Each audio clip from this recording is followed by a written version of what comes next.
بسم اللہ الرحمن الرحیم. شکریہ آپ نے دعوت دی اور موقع دیا آپ کے توسط سے پاکستانی سوسائٹی اور معاشرے سے بات چیت ہو سکے.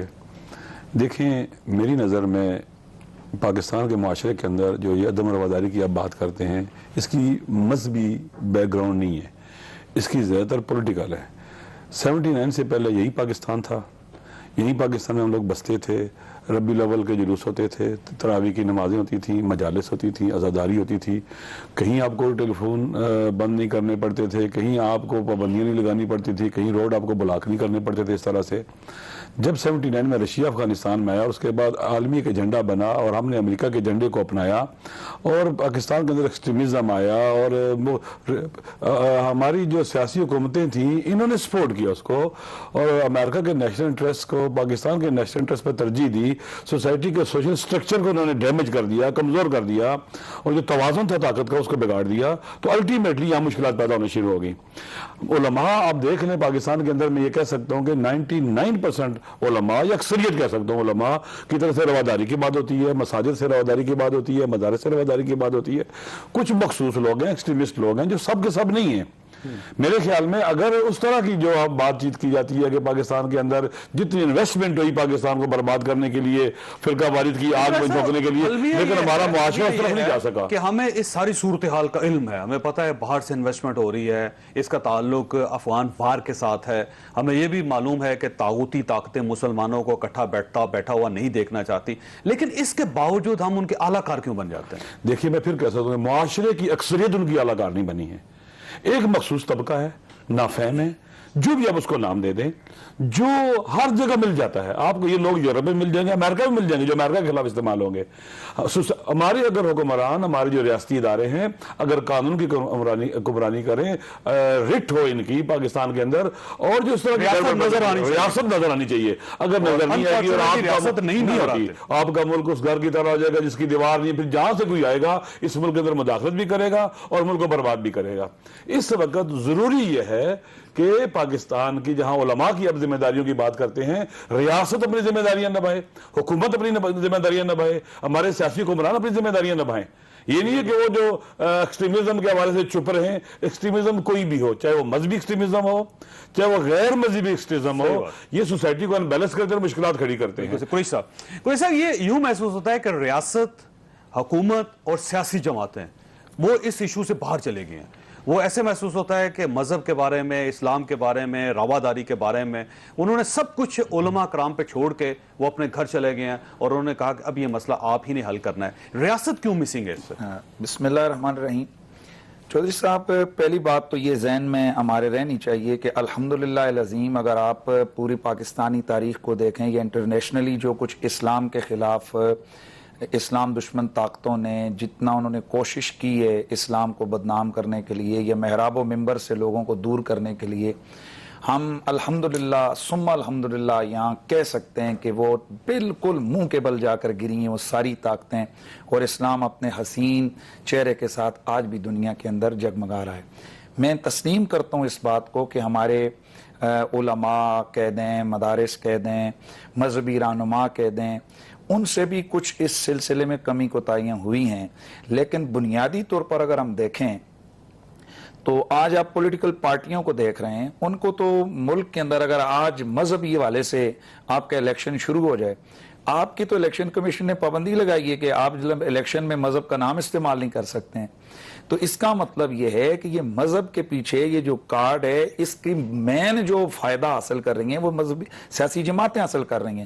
میں آج دعوے سے اور چیلنج سے کہتا ہوں, اس وقت بھی آپ مذہب کے نام پہ آ کر الیکشن کروائیں, 5% ووٹ بھی اگر یہ سیکولرزم یا لبرلزم کے نام پہ لے جائیں تو میں جناب جماعت اسلامی بڑی پرانی ہے, جمعیت علماء اسلام فے جو ہے وہ بڑی پرانی سیاسی مذہبی جماعت ہے. ابھی لبیک یا رسول اللہ, انہوں نے ان کے قومی اسمبلی اور صوبائی اسمبلی میں 2 ارکان ہیں ان کے. چودھری صاحب میرے خیال میں ہم لوگ اگر انگلی کے پیچھے سورج کو چھپائیں تو یہ الگ بات ہے. بڑی کلیئر سی بات ہے, یہ جو پی ٹی آئی کو ووٹیں ملی ہیں یہ بھی مذہب کے نام پہ ملی ہیں. گولڑا شریف نے، سیال شریف نے، فلان دربار نے، سب نے ان کی حمایت کی ہے تو ان کو ملی ہیں. یہ یعنی پاکستان میں الحمدللہ یہاں 95% لوگ مذہب کے ساتھ ہیں. جب اتنی مذہب کے ساتھ وابستگی ہے اور اس کے باوجود یہاں شیعہ، سنی، دیوبندی، اہل حدیث، وہابی، یہ ہر ایک اپنے طور پر وہ کام کر رہا ہے. میں آپ کو ذمہ داری سے کہتا ہوں، ہمارا راول پنڈی شہر ہے، ہمارے یہاں ہمارے ساتھ جناب وہاں شیعہ حضرات کی عزاداری ہوتی ہے. آج رات میری مسجد کے اندر پروگرام ہے، وہاں کسی کو کوئی مسئلہ نہیں ہے.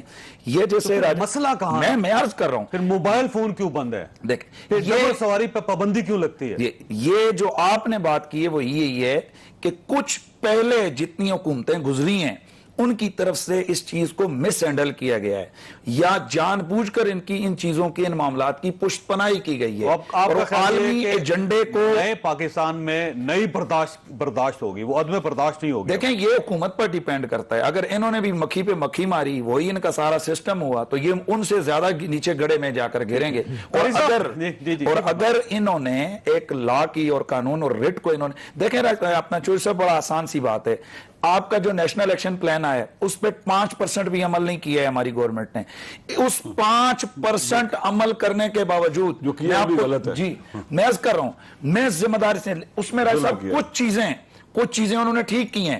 مثلا ہیٹ سپیچ کے اوپر پابندی لگی ہے اور کئی اضلاع کے اندر بڑی سختی کی گئی ہے، سیدھی ایف آئی آریں کی گئی ہیں. جہاں سٹرک آفیسرز تھے، سٹرک انتظامیہ تھی، میں اس کو بالکل ذمہ داری سے کہتا ہوں کہ لیکن وہاں اس میں قریشی صاحب سزائیں نہیں ہوئی لوگوں کو. جی میں یہی کہہ رہا ہوں، کوئی گرفتاری میں یہی کہہ رہا ہوں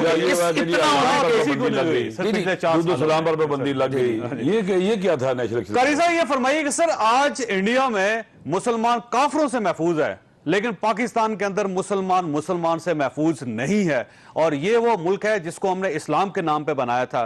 آج ہمیں شرم سے ڈوب مرنا نہیں چاہیے کہ پاکستان میں مسلمان سے خوف زدہ ہے. بسم اللہ الرحمن الرحیم. سب سے پہلے تو جوئی صاحب آپ کا شکریہ اور تمام شرکائے مذاکرہ کی خدمت میں سلام. میں سمجھتا ہوں کہ پاکستان ایک اسلامی ریاست ہے اور الحمدللہ یہاں مسلمان ایک دوسرے سے محفوظ ہیں. آپ دیکھیں وہ بہت کم تعداد آٹے میں نمک کے برابر ہوگی جنہوں نے پاکستان کے امن کو متاثر کیا، اور اس کو کنٹرول کرنا ریاست کی ذمہ داری ہے. پاکستان کے اندر تمام مکاتب فکر محبت پیار سے رہتے ہیں. آپس میں اختلاف ضرور ہے مگر وہ اختلاف مخالفت میں، منافرت میں تبدیل نہیں ہوا. اس نے فساد اور قتل و غارت کی شکل اختیار نہیں کی. اس کے بہت سے سیاسی مقاصد ہیں، سیاسی اسباب ہیں، اور اس میں کئی سارے داخلی ہیں اور کئی سارے بیرونی بھی ہیں. آپ کے ہمسایہ دو ملکوں کے حالات نے آپ کے پاکستان پر بہت اثر ڈالا ہے. جب بیرون ملک سے اسلحہ یہاں آئے گا، وہاں سے لٹریچر یہاں پر آئے گا، وہاں سے لوگ آئیں گے تو اس کو کنٹرول کرنا منبر و محراب کی ذمہ داری نہیں، وہ ریاست کی ذمہ داری. علماء کرام نے تو ہمیشہ محبت کا، پیار کا، رواداری کا درس دیا ہے. اور آپ کے علم میں ہوگا چوئی صاحب کہ حالیہ دنوں میں یعنی کچھ ماہ پہلے ہی ایک بار پھر پاکستان کے تمام مکاتب فکر کے جید علماء کرام نے پیغام پاکستان کے نام سے جو متفقہ فتویٰ اور اعلامیہ جاری کیا، جس کی روح سے انہوں نے دہشت گردی کی ہر صورت کو حرام، ناجائز قرار دیا، خودکش حملوں کو ناجائز قرار دیا، بم دھماکوں کو ناجائز قرار دیا، اور اس کے ساتھ ساتھ ایک دوسرے کے خلاف غلط زبان استعمال کرنے، کفر کے فتوے لگانے کو حرام اور ناجائز قرار دیا. تو علماء نے تو ہمیشہ اپنا کردار ادا کیا، اور الحمدللہ اب پاکستان میں صورتحال رواداری کے اعتبار سے پہلے سے کافی بہتر ہے.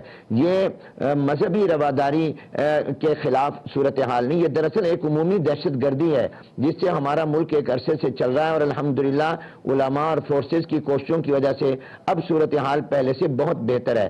اس لیے ہمیں مزید بہرحال ابھی آگے سفر طے کرنا ہے، اور اس کے لیے ضروری ہوگا کہ ہم اسباب اور عوامل کا جائزہ لے کر مرض کا تشخص کر کے اس کا صحیح علاج کریں.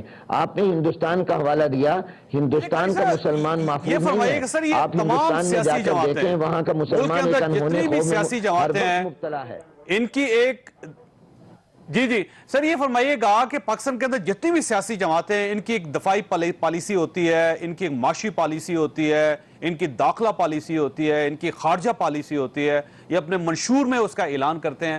لیکن کوئی بھی سیاسی جماعت اس ملک میں نہیں ہے جیسے مذہبی رواداری کو اپنے منشور کا حصہ بنایا ہو یا اسے اس کی بات کی ہو. یہ کیا سیاسی جماعتیں درست فرمایا. یہ ہمارا کہہ سکتے ہیں کہ ایک المیہ ہے. حالانکہ حکومت کی پہلی بنیادی ذمہ داری یہ ہونی چاہیے کہ پاکستان میں موجود تمام مکاتب فکر کے موقف کو سن کر حقیقی معنوں میں انصاف اور جسٹس اور حقائق کی بنیاد پر یہاں رواداری کو قائم کریں, کیونکہ بہت ساری چیزوں کا تعلق, بلکہ زیادہ تر چیزوں کا تعلق حکومت کے ساتھ ہے.